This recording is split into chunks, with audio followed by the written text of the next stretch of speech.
While the physios, they need to relearn their hands. Mm. They need to forget their old habits, which is difficult. It's not easy. And they may not even achieve it at all. Yeah. Some give up. Some give up because the whole framework is so very different. That they can't believe it. They used to massage work. They used to pressure, to apply force, to apply a lot of work. It's amount of work. Spend time with the client. No need.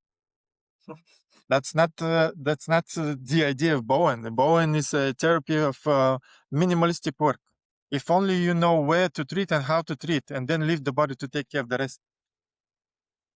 So it's not a matter of amount of moves or time spent with the client, or it's only where you need to work and how. How are you going to apply your moves is crucial.